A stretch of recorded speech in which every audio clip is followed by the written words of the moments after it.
I'm pleased to bring in now our very next guest, senior national security analyst, former acting director of national intelligence, and also former ambassador to Germany for the U.S., my friend Ric Grenell. Ric, pleasure to have you. Thanks for joining us here today. It's a pleasure to be here. I want to talk a moment about this filing that Jack Smith dropped on a Friday afternoon. So we know FBI agents raided Mar-a-Lago in order that they could use deadly force, even authorized that they could engage with Secret Service. And then he drops this filing saying, oh, Judge Cannon, Trump shouldn't be talking about any of this. Now, Trump did respond, obviously, on Truth Social, talking about gag orders. We know that he's under one in New York, but saying that it has a tendency to backfire. Basically, now Trump's team could actually do disclosure here and find more about this FBI raid. But the fact is, Jack Smith throwing everything he can at the wall here with Eileen Cannon, obviously a very different situation this week with Juan Merchan. What do you make of this legal posturing?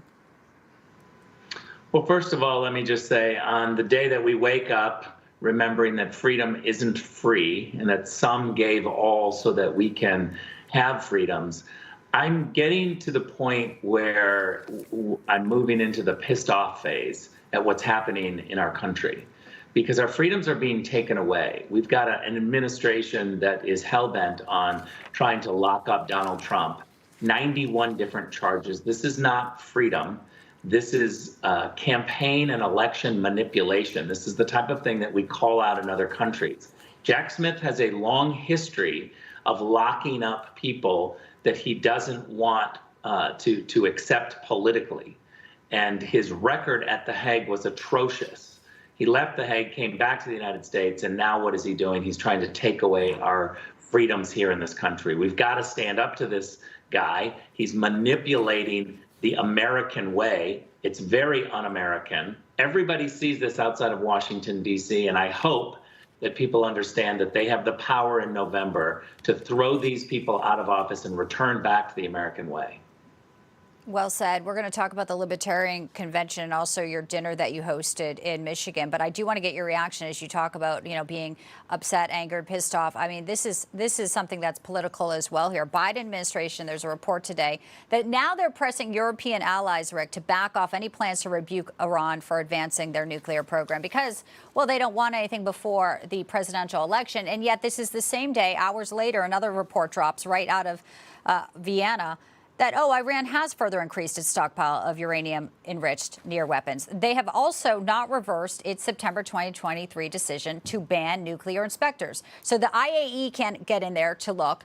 Iran's playing us like, fools over here, and Joe Biden is telling Europe, hey, back off. Look, what Jake Sullivan has decided to do is let the political operatives in Michigan run foreign policy.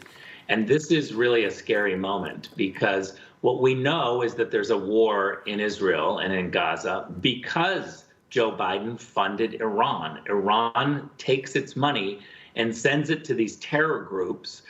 You hear a lot of people call them proxies. But for regular people, you just need to understand is that what Iran does is take the money and they give it to people that want to cause problems, terrorists who cause war. And Hezbollah received money from Iran. Hamas received money from Iran, and Hamas is the one that went and launched this October 7th attack. What do we expect when we take the pressure off Iran other than war? And now what we see is the Biden administration telling our allies, hey, we've got an election in November. Let's not pressure Iran anymore because we've got to win Michigan. It's outrageous, it's un-American, and it's dangerous for our country. Yeah, and then we had Rashida Tlaib speaking at the People's Conference for Palestine, and the wife there of the keynote speaker has connections to terrorists. Tell us about the dinner here, because you were on the ground with the folks there in Michigan and their sentiments. If Joe Biden thinks he can try to win these Arab votes, not working, and at the expense of our biggest ally in the Middle East, Israel, as you well know, Rick. Well, the good news for President Trump and his team is that they're very consistent in their messaging. They're telling Jews, they're telling Catholics, they're telling evangelical Christians, and they're telling Arab Americans, including Arab Christians and Arab Muslims, the same message. And that message is pretty simple. One, you wouldn't have had a war in Israel and in Gaza if Donald Trump were president. You'd have more Arab-Israeli peace agreements because we know Donald Trump produced peace agreements. And the second point is, what I was saying earlier. Don't give money to Iran. You will get war when you give money to Iran. Donald Trump squeezed Iran. Joe Biden is giving them money. Right. Well, Joe Biden obviously was asked to come to the Libertarian Convention. Obviously, he didn't show up. Trump did. He had a lot to say. Let's play a little bit of his speech over the weekend. Only do that if you want to win. If you want to lose, don't do that. Keep getting your 3% every 4 years. He did sway some of the crowd there, though. Your reaction to Trump going there the first time they had another person? I know they tried to uninvite him at one point. The Libertarian head of was like, no, we're going to have Trump come. We want him to speak. He really did make an appeal to get those voters because it's about winning. Yeah, look, this is a historic moment where you have the Republican frontrunner about to be nominee going to another party's convention, the Libertarian Party. This is an extremely hostile crowd. Donald Trump wanted to make the case, and he made the case of how there are certain issues that he pushes that they should agree with, and certainly they would agree more with him than Joe Biden. He went into the lion's den, so to speak. Yeah. This was like a Daniel moment, and he spoke truth. And I was there. I was in the front row.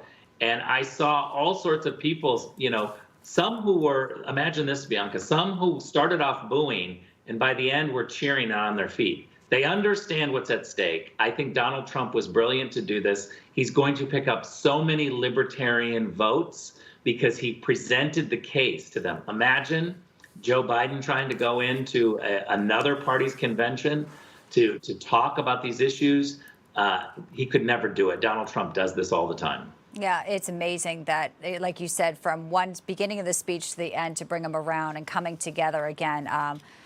Obviously, clearly, we have some issues here. We'll be watching them unfold on the debate as well, where Americans, again, will get to hear from Joe Biden versus Donald Trump here, and just the contrast there will be so remarkable. I can't either. Thank you for joining us, and thank you for joining us on this Memorial Day. Of course, we're honoring the fallen. Such a somber day for many of us, and we just can never forget that as well. So appreciate your time, Ambassador Grenell, as always.